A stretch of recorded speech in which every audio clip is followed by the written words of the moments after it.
Salam jemaat Tuhan terkasih di dalam nama Tuhan Yesus Kristus, di mana pada kesempatan hari ini kita akan mendengarkan firman Tuhan yang tertulis dalam Yohanes 16 ayat 16 sampai ayat yang ke-20. Ada baiknya kita berdoa dulu. Bapa Surgawi yang kami sembah, yang kami muliakan dalam setiap kehidupan kami bersyukur ya Tuhan buat pada hari ini, buat kesempatan hari ini Engkau telah memberikan kami karunia kasih-Mu pada kami yang sangat luar biasa ya Tuhan, sehingga kami mendapatkan berkat kemurahan yang daripada-Mu, sehingga kami bisa beraktivitas, kami bisa melakukan segala aktivitas kami, itu semua karena anugerah-Mu Bapa Surgawi yang kami sembah, di mana setiap kehidupan kami yang kami lakukan langkah demi langkah, tapi Tuhan kami mau Engkau menyertai kami, Engkau melindungi kami dari segala mara bahaya, dari segala cobaan apapun Tuhan, bahkan dari segala kuasa kegelapan yang Kau singkirkan dari kehidupan kami, dari aktivitas kami yang kami lakukan, Engkau singkirkan kuasa kegelapan. Biarlah kami beraktivitas dengan lancar, dengan penuh penyertaan Tuhan, dengan penuh kasih karunia Tuhan. Di mana pada kesempatan ini Tuhan, saya akan memberikan firman Tuhan, membacakan firman Tuhan, renungkan firman Tuhan.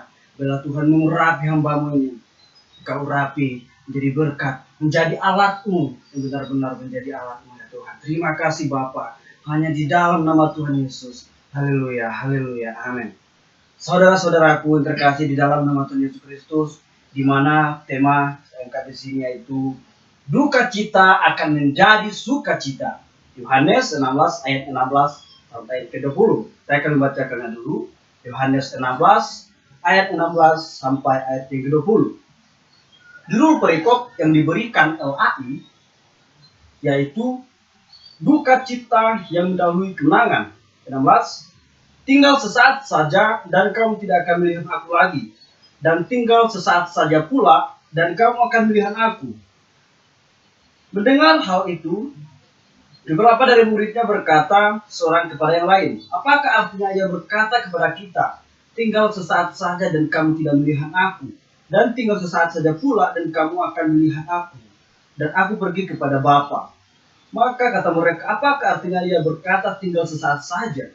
Kita tidak tahu apa maksudnya. Yesus tahu bahwa mereka hendak menanyakan sesuatu kepadanya. Lalu ia berkata kepada mereka, adakah kamu membicarakan seorang dengan yang lain apakah yang kukatakan tadi, yaitu tinggal sesaat saja dan kamu tidak melihat aku, dan tinggal sesaat saja pula dan kamu akan melihat aku.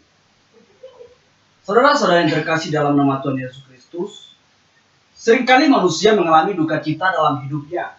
Dan sangat jarang manusia mengalami sukacita yang melimpah dalam hidup manusia. Tetapi pada konteks ini, kita akan mengerti dan memahami sukacita yang melimpah dalam hidup kita. Kita akan membahas yang pertama itu duka cita. Arti kata duka cita adalah kesedihan, tidak punya harapan, bimbang, dan tidak berdaya sama sekali. Tentunya manusia pasti sering mengalami duka cita dalam hidupnya. Ketika kena musibah pasti akan merasa sedih, apalagi kehilangan orang yang kita sayang. Pastinya kita akan merasa sedih, bahkan sakitnya sampai ke ubun-ubun. Sangat jarang manusia mendapatkan hiburan ketika mengalami duka cita dalam hidupnya. Hanya orang yang berjiwa empati akan memberikan penghiburan. Pemuda-pemudi pasti sering sekali merasakan duka cita. Misalnya sakit hati karena diputusin, sakit hati karena dikhianatin, dan sakit hati karena ditinggal begitu saja. Dalam konteks ini, para murid Yesus mereka dipenuhi oleh duka cita, sehingga membuat mereka tidak mungkin menerima penghiburan. Gelapnya, ketidaktahuan, dan kesedihan biasanya saling meningkatkan dan mengentalkan. Kekeliruan menyebabkan duka cita, dan setelah itu duka cita menegaskan kekeliruan. Gagasan tentang kerajaan duniawi Kristus begitu dalam terukir di benak mereka sama sekali tidak mampu menangkap makna perkataannya yang tidak dapat mereka kaitkan dengan gagasan tadi. Murid Yesus bingung dengan perkataan Yesus, dan mereka pun saling bertanya satu sama yang lain mengenai maksud Yesus itu. Yesus berkata bahwa tinggal sesaat saja mereka tidak akan melihat Yesus. Dan tinggal sesaat saja pula mereka akan melihat Yesus. Oleh sebab itu, jika ada pertanyaan yang mereka tanyakan kepada Yesus, haruslah segera mereka pertanyakan. Karena sekarang ia hendak meninggalkan mereka. Kita perlu tahu bahwa ada kesempatan yang masih ada. Ini mata kita masih melihat pengajar-pengajar, melihat hari manusia itu.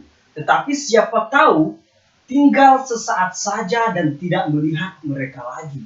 Mereka tidak dapat melihat Kristus lagi. Semua ini lebih merujuk pada kepergiannya. Pada saat kematiannya, untuk kembali pada saat kebangkitannya.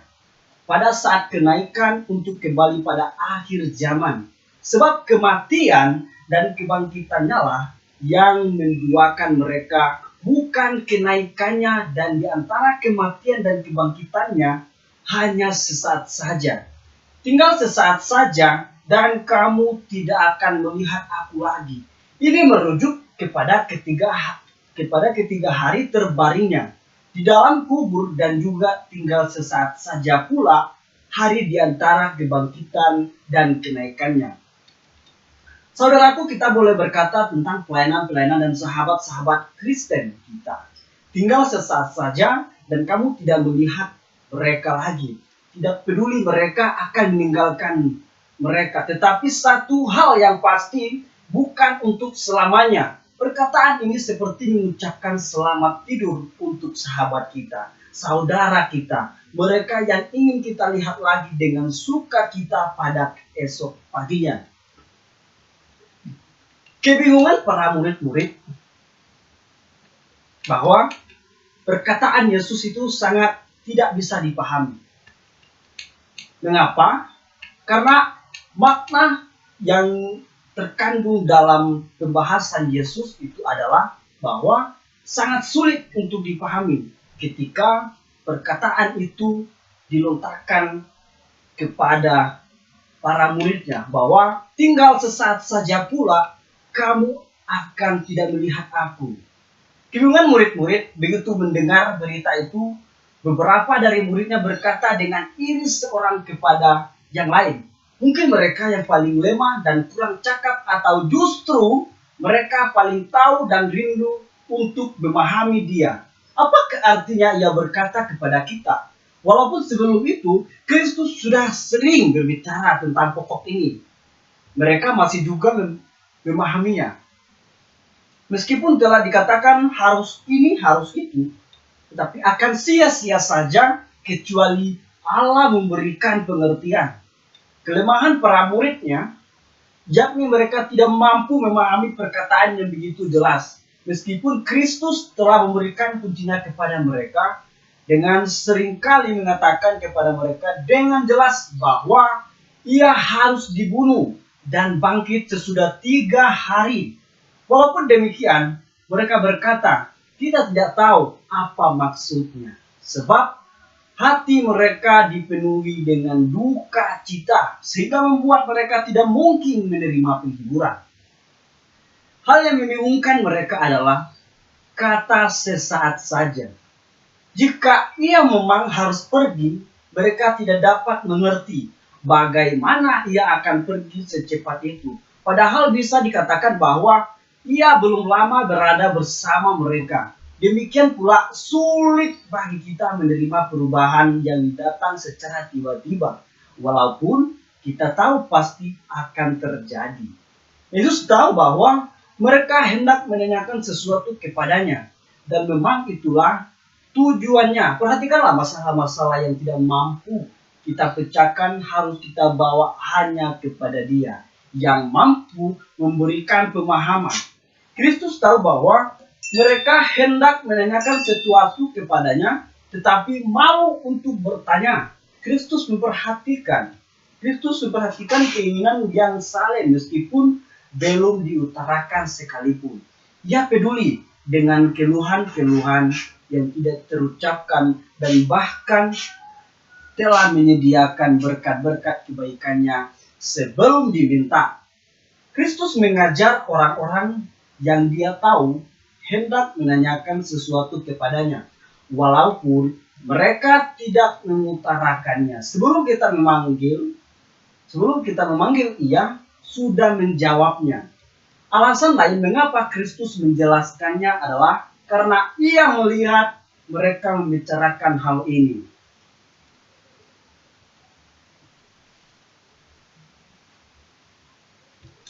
Kita akan membahas yang kedua, itu sukacita. Para murid Yesus akan bersukacita ketika duka cita ada dalam diri mereka. Tetapi akan berubah menjadi sukacita.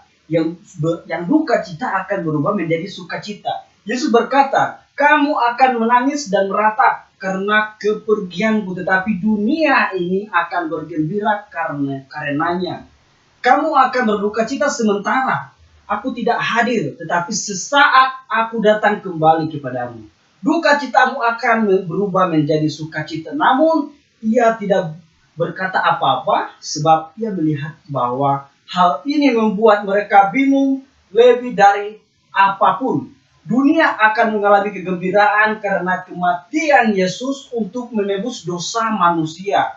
Hal yang merupakan duka cita bagi orang-orang kudus merupakan kegembiraan bagi orang-orang yang berdosa. Pertama, orang-orang yang asing bagi Kristus akan melanjutkan kegembiraan duniawi mereka dan sama sekali tidak peduli dengan duka cita mereka. Yang kedua, orang-orang yang memusuhi Kristus akan bergembira karena berharap telah mengalahkan dia dan menghancurkan kepentingannya. Ketika imam-imam kepala menyalibkan dia, kita dapat beranggapan bahwa mereka bergembira ria menertawakan dia. Sama seperti orang-orang yang diam di bumi bergembira atas para saksi yang terbunuh.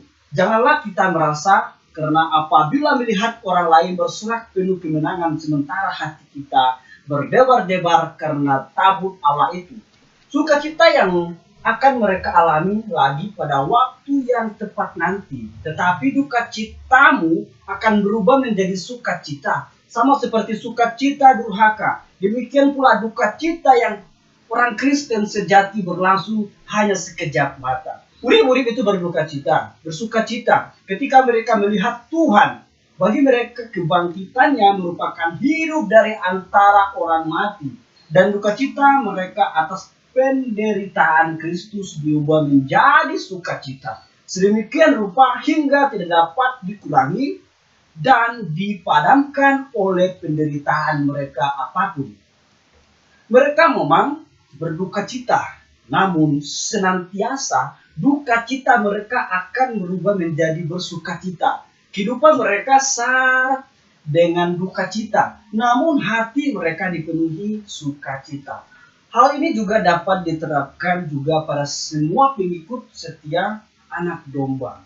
Itu dan menggambarkan hal umum dialami orang Kristen. Bagaimana kita orang Kristen mengalami hal seperti itu? Ketika kita mengalami duka cita, maka ketika kita melihat kebangkitan Yesus, ia datang yang kedua kalinya, kita akan menjadi hati yang gembira, hati yang penuh sukacita. Bahwasanya hidup duka cita kita akan menjadi sukacita ketika Yesus Kristus telah bangkit. Bahwa kita adalah sudah menang. Ketika dosa-dosa kita sudah dimenangkan oleh Yesus Kristus. Kita sudah dibangkitkan kembali. Kita sudah dimenangkan oleh dosa-dosa kita. Makanya Yesus berkata, tinggal sesaat saja. Engkau akan menangis, engkau akan meratap. Engkau akan berduka cita ketika aku pergi. Bahwasanya engkau akan pergi meninggalkan aku. Murid-murid bertanya kepada yang lain, apakah maksud Yesus itu? Apakah sebenarnya maksud Yesus itu? Nah, bahwasanya mereka hidup dengan penuh Roh Kudus, hidup penuh dengan kegelisahan ketika Yesus ingin pergi. Tetapi dalam kenyataannya bahwa Yesus mengatakan kepada mereka bahwa sebentar lagi engkau akan melihat aku. Sebentar lagi engkau akan bersuka cita, penuh kemenangan.